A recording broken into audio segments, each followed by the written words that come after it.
Hey boot campers, day 21. You guys are doing it. If you are sticking it through with us, thank you.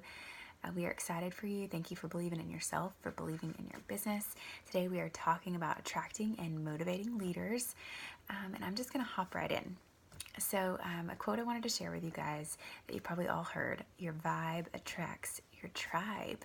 And maybe that sounds corny to you, but it is so, so true. The way you carry yourself, the way you speak, the way you present yourself on social media, your attitude, all of those things have a big impact on who wants to be a part of what you're doing. So, just a few things that I've learned and just kind of observed as I've been doing this. And I just want to have a little disclaimer, like, we are all growing, we are all in this together. I am still learning so much about being a leader every day. I'm making a lot of mistakes, but growing from them. So that's the important thing. So the first thing I would say is to be aware of your contagious mood. There's been tons of research about how quickly people change their moods based on the mood of the leadership in the room, of the person in charge, any of those things. So that just means that if you are having a bad day, we all have bad days, it's going to happen. The way we choose to handle ourselves in that bad day, the way we choose to, the amount of time we choose to sit in that bad day, people see it and reflect on it.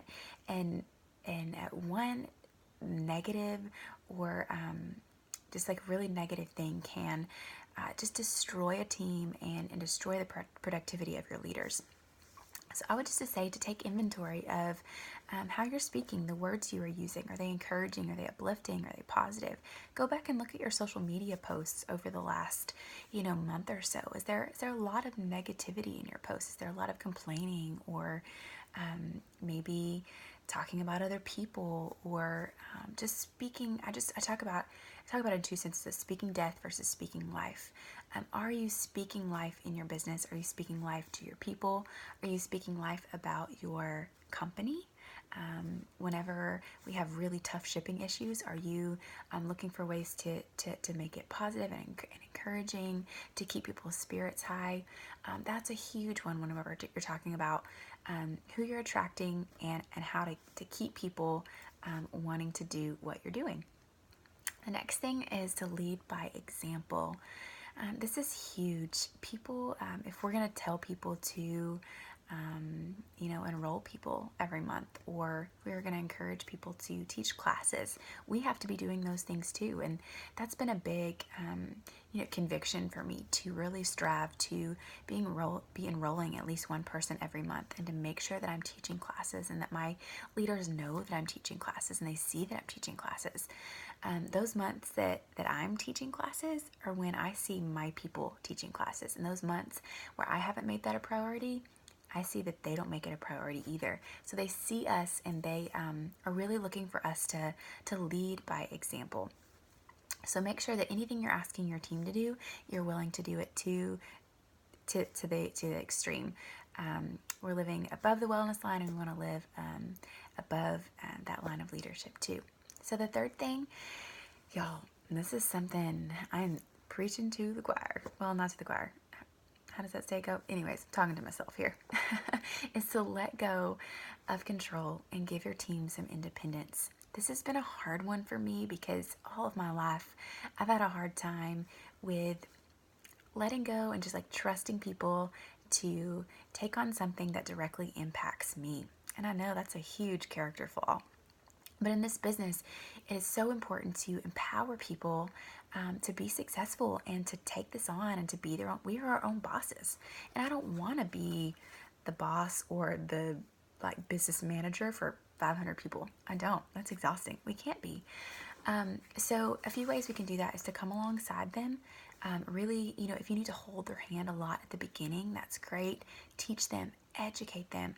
Walk through this teacher training in the back of the book that Sarah gives you. Walk through this teacher training or something similar, something that works for you with every one of your leaders.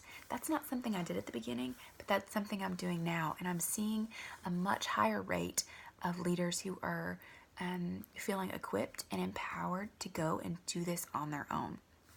So another thing is speak into their gifts. Figure out what your leaders' giftings are and let them run with that. If they are creative, let them design things. If they are teachers, let them teach. If they are DIYers, let them, teach people how to DIY, whatever their gifting is. If they are behind the scenes, let them help you put together team packets, whatever that is. Speak into their gifting, encourage their gifting, and then find a way to plug that in. This is something I'm telling you guys that I am just newly working on, but I can see how it really empowers people. Something I watched on a leadership video is she said how the importance of when you're stacking, when you start stacking, and we learned some about this and you'll learn more as you go, but when you as a leader start stacking people that you've personally enrolled underneath your leaders to encourage them, or whether you're just trying to build strategically, the importance of, if that person is like building a business and they're in it and they are leading a team, the importance of connecting those people, of saying, you know what, hey Susie, I am your first line of response, but let me connect you to Jennifer, who is going to be another level of response of assistance for you, of support for you on this journey. She's amazing and she's going to love you well. Just wanted to connect you so that you have this extra level of support. So that's something that in the new year I am really going to be intentional about doing, is connecting the people that I've stacked to the leaders that I've stacked them to, because I trust them and they're doing a great job, and I want them to know that I trust them to help these people in their journey. So that's just a few suggestions. So be aware of your mood, lead by example, and sometimes we got to let go a little bit of control and give our team some independence.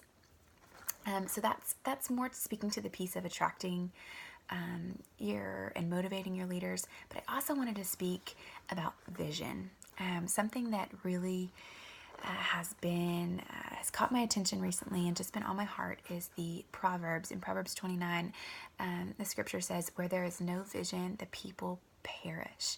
And obviously this passage is talking about the contact between God and the human spirit, but I think that this proverb is also really great wisdom for our businesses.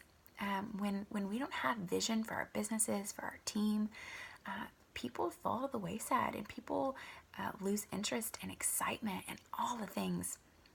And this is something that I really want to focus on in the new year, is casting vision. Are you casting vision to your team? That means letting your team know where you're headed and a clear path to get there. So a few things that we can do, I think, to help cast vision. One thing is, know the mission and vision of your company. So I would encourage you just to go and Google like Young Living's mission and vision statement. Just kind of pour over those. Do you believe those? Are you on board with those? And then maybe drafting your own version of a mission and vision statement. How does that interweave with Young Living's mission vision? And then how can you make that really personal to what you see for the goals and the dreams for your own team? The last thing I would say is to share that with your people, and then maybe ask them to draft and share their mission and vision for their own businesses. That's something that I'm going to do for the new year that I'm really excited about, and I think it can just help people take ownership of their businesses and to really see where they're going long term, and see how what they're doing today impacts that long term goal. So where there's no vision, the people perish. Do you have vision for your business, for your team, and do you have a clear way to get there? And the last thing I would say is, maybe this seems a little overwhelming. Maybe you're saying, I'm not a leader. I'm not good at it. The good news is I fully believe that leadership can be taught and learned, and that we all have the ability to lead and lead well. So I would say pick up some great resources out there. If you haven't read the book Soup, super good, quick read, but lots of great nuggets for creating a culture within your team that is just top notch. So everybody reads Soup. Another one, John Maxwell has a ton of leadership books out there. Anything you pick up of his is going to have a lot of good nuggets in there. And then hop over to the 12 Days of Diamond page. There is literally enough content to help you to do leadership development for like the rest of the year. hop over there, grab a notebook when you're listening to those, write down a few nuggets that you take away from each one, and then make a plan to put those into action. So if something really speaks to you, they say if you don't put that into action within the next like 72 hours, you're not going to do it. So write those things down, keep a journal of the things that you're learning, and then make a plan to put some of those things into action. So I hope this encourages you that you have the ability to lead a team and lead them well, speak life into your people, and they're going to speak life for generations to come. That's our goal here. That's our ultimate vision as a team. Is to just be speaking life into creating wellness for generations to come. So good luck, you guys. You're almost done. Keep going.